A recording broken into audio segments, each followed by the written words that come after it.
안녕하세요. 오늘도 강보혜 선생님과 함께하는 뻔뻔한 사회 수업 시작해 보도록 하겠습니다. 자, 오늘 우리가 함께 배울 내용은요. 10단원 정치과정과 시민참여 중에서 마지막 단원인 지방자치와 시민참여에 대해서 알아가 보도록 할 거예요. 자, 여러분 기억나겠지만 우리 전 단원에서는 선거에 대해서 알아봤고요. 이 선거를 통해서 공정하게 하는 제도들까지 알아봤었어요. 자, 오늘은요. 우리 지방의 일을 처리하는 제도, 지방자치 제도와 또 이러한 지방자치 제도 상에서 우리가 어떻게 정치에 참여할 수 있는지에 대해서 배워보도록 하겠습니다. 자, 그러면 먼저 지방자치 제도에 대해서 알아봐야겠죠. 자, 지방자치 제도는요, 이 제목에서 보듯이요, 지방에서 스스로 지방의 일을 처리하는 제도를 지방자치제도라고 합니다. 자, 그래서요, 지방자치제도의 의미를 조금 더 자세히 읽어보도록 할게요. 주민이 지방자치단체를 구성하여 자기 지역의 일을 자율적으로 처리하는 제도.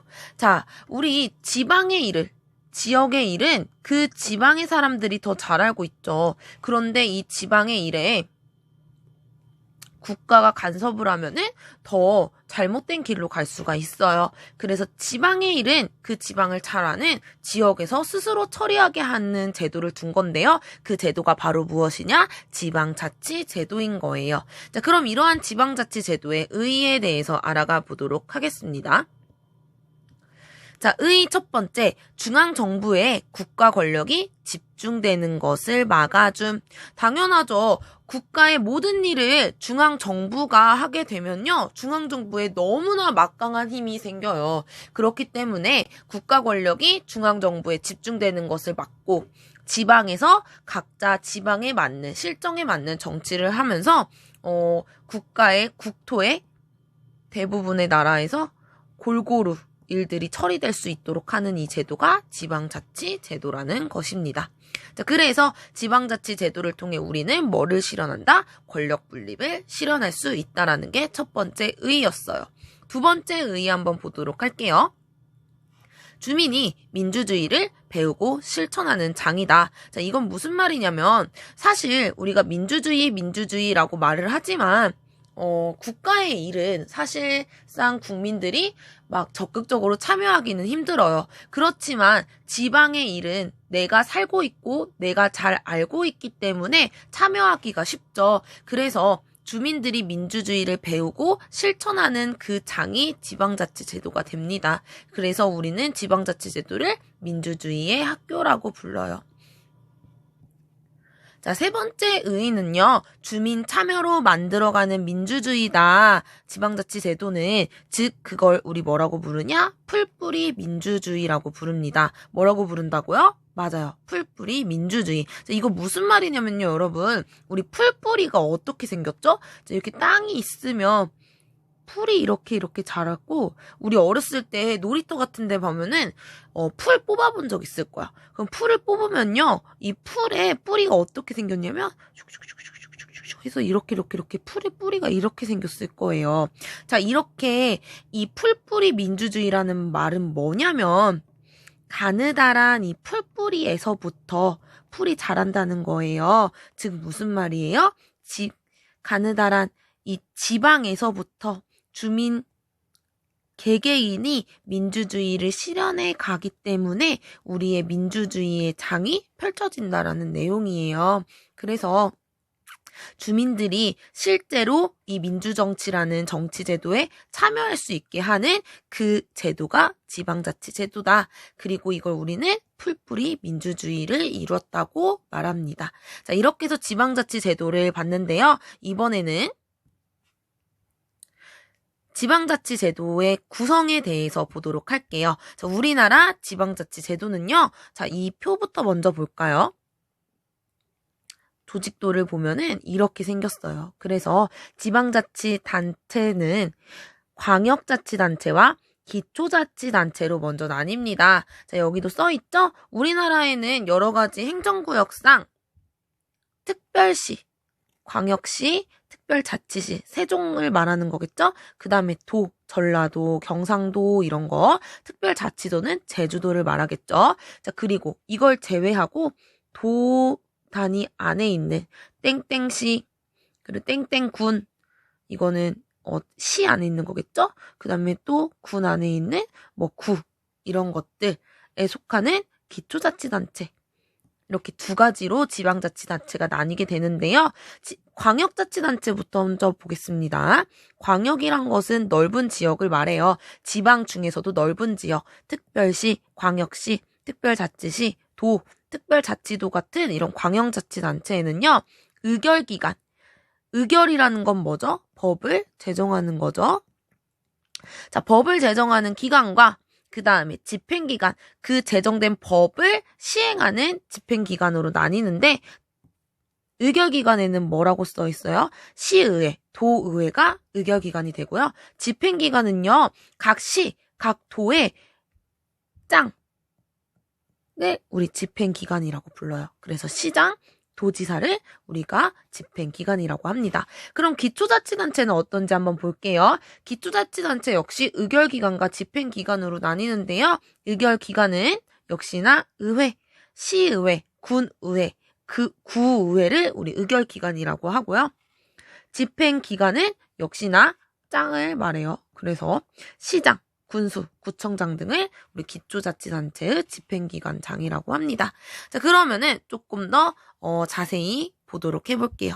자, 우리나라 지방자치단체의 구성. 자, 광역자치단체와 기초자치단체로 큰 꼭지로 나뉜다.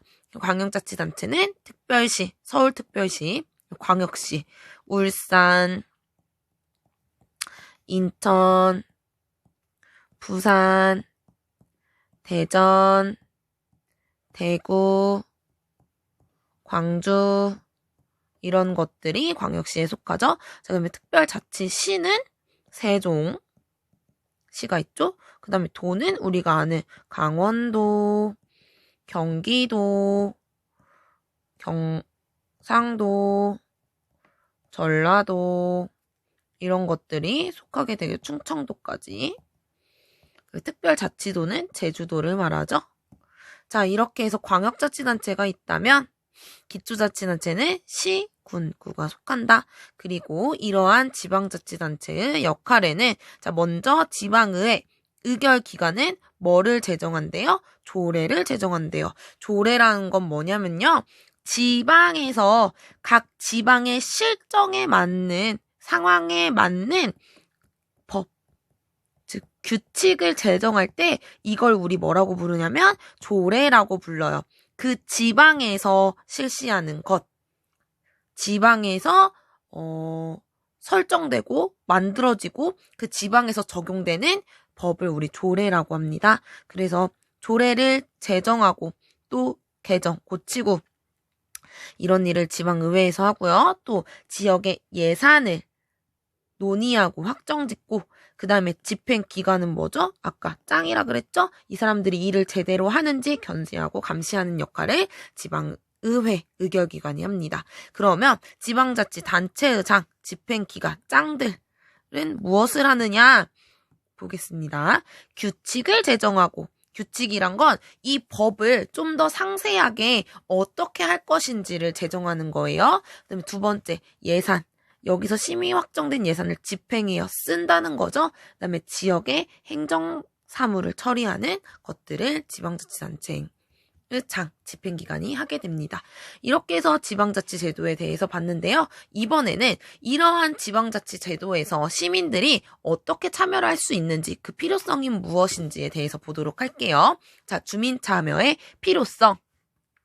주민참여의 필요성은 첫 번째, 지역의 대표가 주민의 요구를 파악하고 그 역할을 올바르게 수행하도록 할 수 있으려면 주민이 참여해야 된다.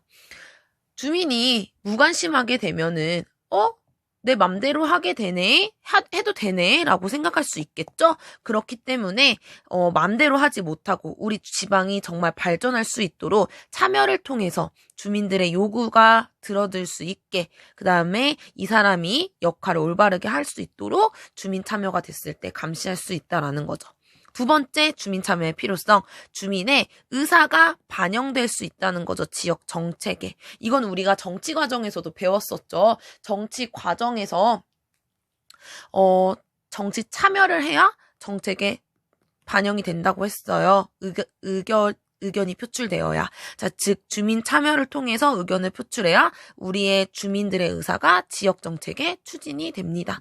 자, 이렇게 해서 지방자치제도에 있어서 주민 참여의 필요성을 배웠는데요. 이번에는 주민들의 다양한 참여 방법에 대해서 배워보도록 할게요. 자, 먼저 첫 번째는 주민 투표입니다. 자, 지역의 중요한 결정사항이나 정책에 관해서 주민이 투표로 의사표시를 할 수 있는 것. 당연히 주민의 다양한 참여 방법 중 하나겠죠? 자, 두 번째는 주민 소환 제도예요. 소환이라는 거는 우리 뭔가 판타지 소설에서만 나오는 것 같은데, 자, 어떤 내용인지 봅시다. 지역에 선출된 공직자가 주민의 의사에 반하는 정책을 펼치거나 직무를 잘 수행하지 못할 때 투표를 통해 해임하는 것. 투표를 통해서 이 사람 잘릴 수 있는 걸 우리 소환 제도라고 합니다. 자, 그 다음 세 번째. 공청회, 국가기관이 정책이나 대안을 공개적으로 설명하고 그에 관해 사람들의 다양한 의견을 듣는 것. 이 공청회에 참여함으로써 우리 지역에 일어날 일을 우리가 한번 파악하고 또 그거에 대해서 내 의사를 전달할 수 있겠죠. 네 번째, 주민청원. 자, 이거는 국가에서도 이루어지고 있는 청원 제도인데, 우리 지역에서도 일어나고 있죠. 우리가 참여할 수 있겠죠? 주민이 지방자치단체에 희망하는 것이나 개선사항을 문서로 제출하는 것을 주민청원이라고 합니다. 자, 그 다음에 마지막으로 주민참여 예산제. 주민이 지역의 예산 편성 과정에 참여하여 의견을 제시하는 것을 주민참여 예산제라고 한다. 우리 지역의 돈이 함부로 쓰이지 않도록 감시할 수 있는 참여 방법이겠죠? 자, 이렇게 해서요, 여러분, 우리 오늘 지방자치 제도에 대해서 배워봤고요. 우리나라의 지방자치 제도는 어떻게 이루어지는지를 봤고요. 또 그 다음에 이러한 지방자치 제도에 주민 참여가 필요한 이유, 그리고 그러한 참여에 대해서 어떤 방법을 통해 참여할 수 있는지까지 배워봤어요. 자, 다음 시간에는 우리 등교 수업 때 볼 건데요. 등교 수업 때 학습지와 교과서 꼭 잊지 말고 가져오도록 합시다. 그러면 오늘도 수고 많았어요. 배박!